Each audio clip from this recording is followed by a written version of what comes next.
As the great Buddha once said, "The mind is everything. What you think, you become."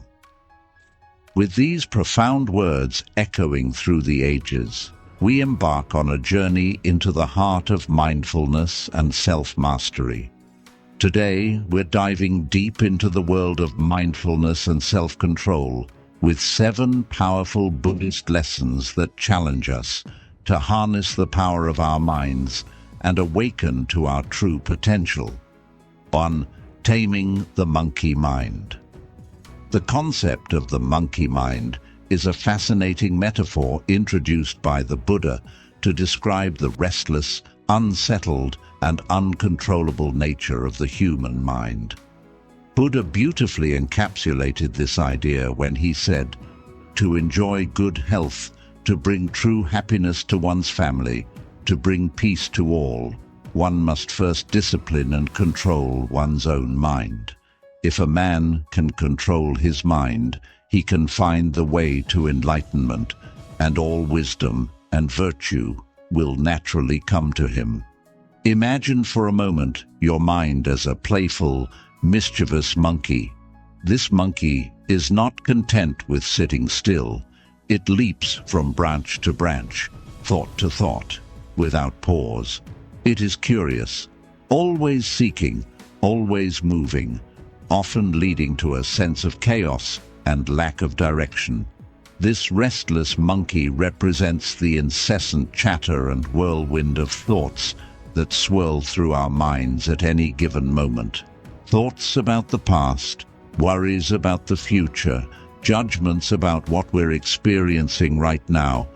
All these dart in and out of our consciousness, often without our consent. The first lesson in our journey toward mindfulness and self-control involves observing this monkey mind without judgment. This is not about suppressing thoughts or attempting to force the mind into silence. Rather, it's about becoming aware of how your mind moves, recognizing the patterns of your thoughts, and learning to observe them with a sense of detachment. It's about noticing when your mind has wandered off and gently guiding it back without criticism or frustration. Meditation and self-awareness practices are tools to help us achieve this. Through meditation, we learn to sit quietly with our thoughts, observing them as they arise and pass without getting entangled in them. This doesn't mean that the thoughts stop. Rather, we stop letting them pull us in every direction. We learn to watch our thoughts as if they were leaves floating down a stream or clouds passing in the sky, present one moment and gone the next, without impacting our inner calm. This process of observing without attachment creates space in our minds. It allows us to see that we are not our thoughts. We are the awareness that observes those thoughts. This realization opens up the possibility of conscious choice. Instead of being carried away by every thought or impulse, we can choose which thoughts to engage with and which to let go. We can decide how to act rather than react impulsively. This is the essence of taming the monkey mind. It's not about achieving a state of thoughtlessness, but about cultivating a state of awareness and control over our mental processes. The practice of taming the monkey mind is the foundation for all other lessons in mindfulness and self-control. It's the starting point for a journey of inner transformation that leads to greater peace, happiness, and enlightenment. As we learn to discipline and control our minds, we unlock the door to all wisdom and virtue, just as the Buddha promised. 2. The power of now. In one of his profound teachings, Buddha wisely instructed, "Do not dwell in the past. Do not dream of the future. Concentrate the mind on the present moment." This powerful statement highlights a cornerstone of Buddhist philosophy, the importance of living in the present. Our minds, complex and wandering, have a tendency to either retreat into the past, rehashing old memories and regrets, or leap into the future, fabricating worries and scenarios that may never come to pass. This habit of time traveling in our thoughts can lead to a spectrum of negative emotions, including anxiety, stress, and unhappiness, as we lose touch with the here and now. The practice of mindfulness, a key component of Buddhist teachings, offers a pathway to reclaiming our mental peace and well-being. Mindfulness encourages us to observe our thoughts and feelings without judgment, anchoring our awareness in the current moment. Simple exercises such as focused breathing, mindful walking, or even engaging all our senses to fully experience routine activities can help us cultivate this skill. For instance, when eating, we can pay close attention to the taste, texture, and aroma of our food. Or while walking, we can notice the sensation of each step as our feet touch the ground. These practices serve not only to ground us in the present, but also to reveal the richness and depth of the ordinary moments that make up our lives. By dedicating ourselves to mindfulness and the power of now, we learn to release the heavy burdens of the past and the anxieties of the future. This doesn't mean we ignore planning or reflecting on our experiences, but rather, we approach these tasks with a calm and centered mind, fully engaged with the task at hand. The benefits of living in the present are manifold: reduced stress, enhanced enjoyment of life, deeper connections with others, and a sense of peace and contentment. As we become more adept at focusing on the present, we find that control over our mental state is not only possible, but within our reach, enabling us to navigate life's ups and downs with greater equanimity and resilience. 3. Recognizing cravings and aversions. In one of his profound insights, Buddha highlighted the central role of desire in our experiences of suffering when he said, "Desire is the root of suffering." This statement, at its core, sheds light on a universal human condition. Each of us in our daily lives is driven by countless desires and aversions. We yearn for success, crave relationships, hunger for material possessions, and have an aversion to discomfort, failure, or loneliness. While these feelings are natural, an unchecked attachment to them can lead us down a path of emotional turmoil and distress. The essence of this lesson lies not in condemning desire itself, but in recognizing and understanding our cravings and aversions with a clear and non-judgmental mind. It's about observing our inner landscape, the ebb and flow of our wants and dislikes, without being swept away by them. Imagine watching leaves float by on a river. Similarly, you can learn to watch your desires come and go without clinging to them. This awareness is transformative. It enables us to pause and reflect, allowing us to see the difference between a reactive impulse and a thoughtful response. For instance, when faced with a craving for something like excessive sweets or an impulsive buy, this awareness helps us to pause and ask ourselves, is this truly beneficial for me? Will this bring lasting happiness, or is it merely a temporary fix? Similarly, when we encounter aversions, such as an immediate dislike for a new experience or a quick judgment about a person, we learn to pause and reconsider our reactions, opening ourselves up to new perspectives and possibilities. By cultivating this mindful awareness, we empower ourselves to make choices that are aligned with our deeper values and well-being.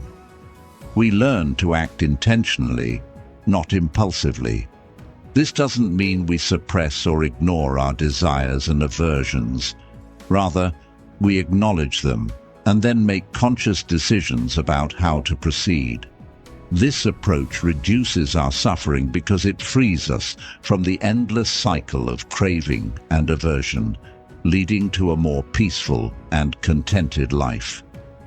Recognizing our cravings and aversions is about finding balance. It's about understanding that while desires and dislikes are a natural part of being human, our happiness and peace of mind come not from the external fulfillment of these desires but from our internal state of being.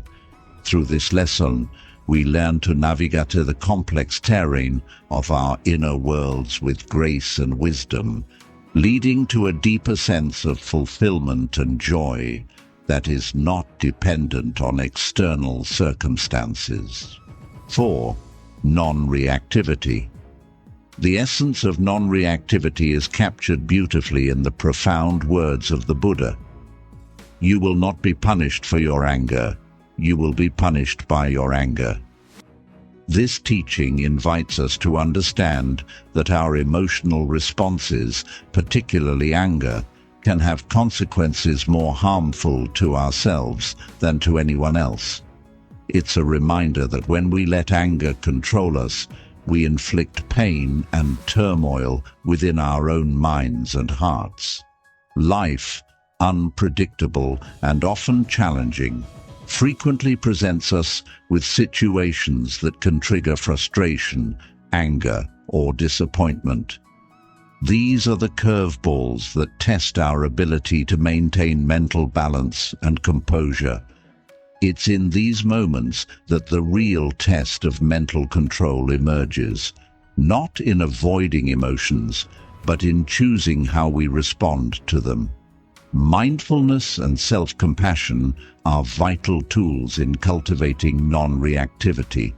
Mindfulness allows us to observe our thoughts and feelings with detachment, recognizing that emotions are transient states that pass like clouds in the sky. It teaches us to pause and observe the space between stimulus and response, giving us the freedom to choose our actions rather than being swept away by immediate reactions. Self-compassion, on the other hand, encourages us to treat ourselves with kindness and understanding, especially when we struggle with difficult emotions. Instead of berating ourselves for feeling angry or upset, self-compassion allows us to acknowledge our feelings with gentleness, understanding that it's human to feel and react, but also empowering us to seek healthier ways of dealing with our emotions. By practicing mindfulness, we can learn to recognize the early signs of anger or frustration and address them before they escalate. This might involve taking deep breaths, stepping away from the situation momentarily, or using a mindfulness exercise to ground ourselves in the present moment. These techniques help in slowing down our immediate reactions, giving us the clarity to respond in ways that are calm and considered. Self-compassion complements this by helping us to forgive ourselves when we do react impulsively. It's a reminder that perfection is not the goal. Growth is. Each moment of anger or reactivity is an opportunity to learn, to understand ourselves better, and to practice responding with greater wisdom and kindness in the future. In embracing non-reactivity, we not only reduce our own suffering, but also contribute to a more peaceful and understanding world around us. By responding to life's challenges with calmness and thoughtfulness, we set a powerful example for others and create ripples of positivity that can transform our collective experience. Non-reactivity, as taught by the Buddha, is not about suppressing emotions or avoiding conflict. It's about learning to navigate the complexities of our inner world with grace and wisdom. It's a journey towards understanding that true peace begins with how we respond to the unfolding moments of our lives. Through mindfulness and self-compassion, we unlock the potential to live with greater serenity, resilience, and joy, no matter what life throws our way. 5. Cultivating gratitude. In the journey of mindfulness and mental mastery, cultivating a sense of gratitude stands out as a transformative practice. Buddha's wisdom beautifully captures this essence when he says, "Let us rise up and be thankful, for if we didn't learn a lot today, at least we learned a little, and if we didn't learn a little, at least we didn't get sick, and if we got sick, at least we didn't die. So, let us all be thankful." This profound statement encourages us to find gratitude in every aspect of our lives, recognizing the value in even the smallest of our daily experiences. The human tendency to focus on what we lack, to dwell on what we wish were different or what we aspire to have, can lead to a cycle of constant dissatisfaction and negativity. This focus on absence rather than presence feeds into a sense of perpetual wanting, which, according to Buddhist teachings, is a direct path to suffering. However, the practice of gratitude offers a powerful antidote to this cycle. Gratitude is more than just saying thank you for the good things in life. It is an active process of recognizing that every moment, no matter how small or seemingly insignificant, holds value. When we shift our perspective to appreciate what we have, rather than lamenting what we don't, we cultivate a sense of contentment. This doesn't mean ignoring the challenges or difficulties we face, but rather finding a space within those challenges where we can still be thankful.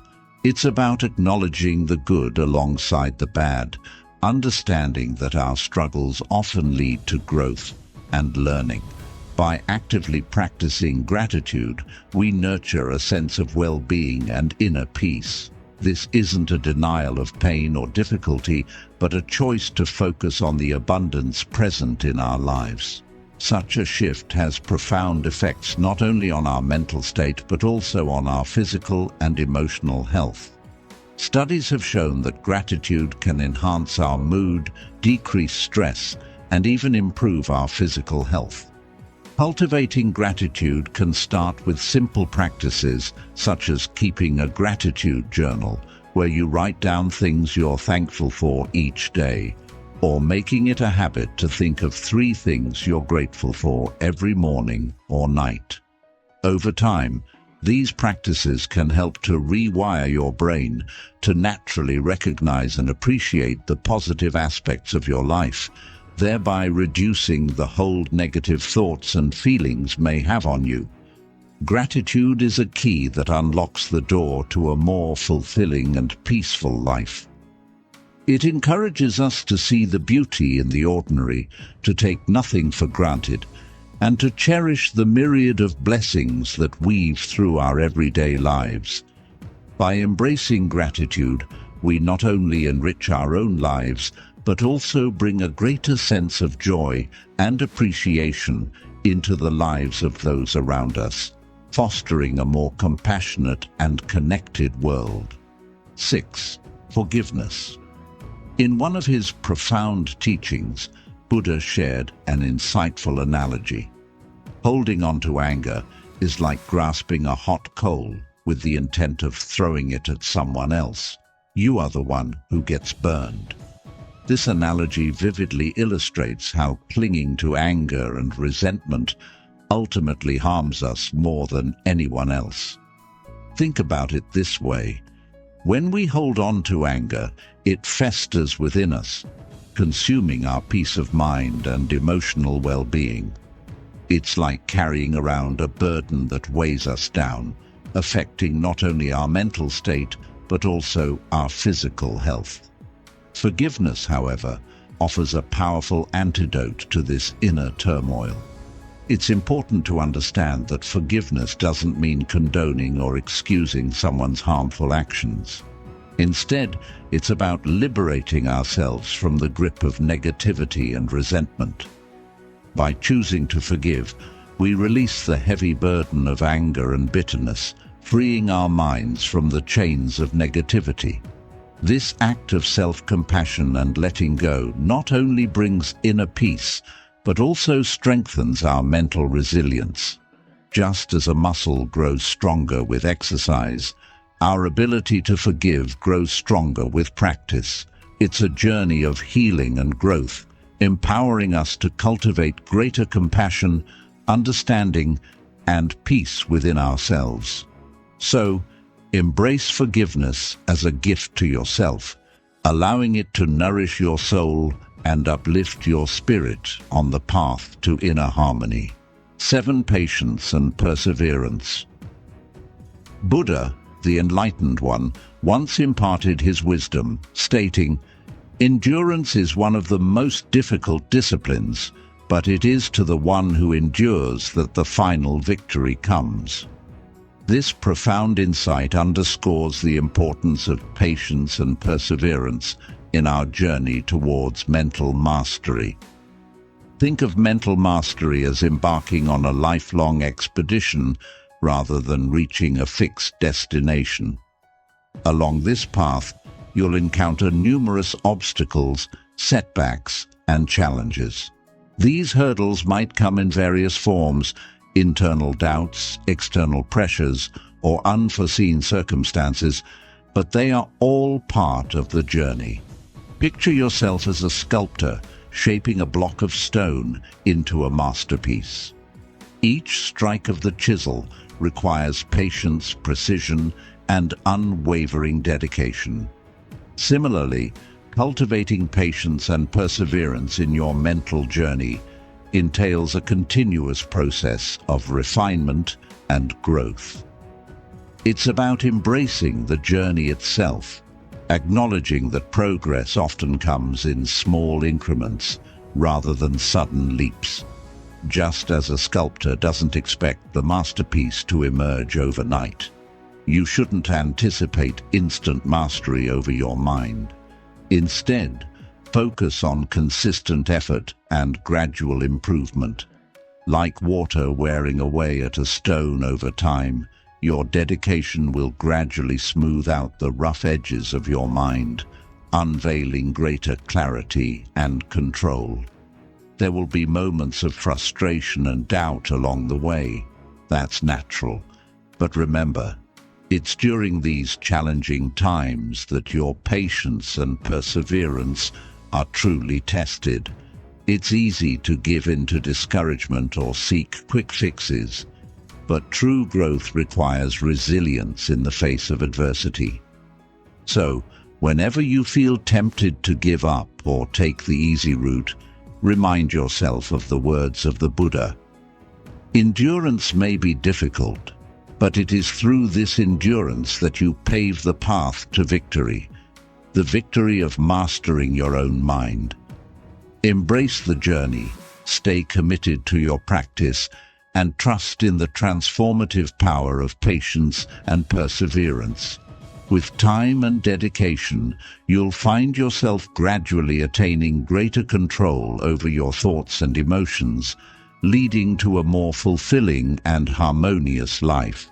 These are just 7 starting points. Buddhism offers a wealth of wisdom on mental mastery. So dive deeper, explore, and remember, the power to control your mind lies within you. What did you think of these lessons? Share your thoughts in the comments below. And don't forget to like and subscribe for more content on mindfulness, self-improvement, and unlocking your full potential. Until next time, stay present, stay mindful, and stay awesome.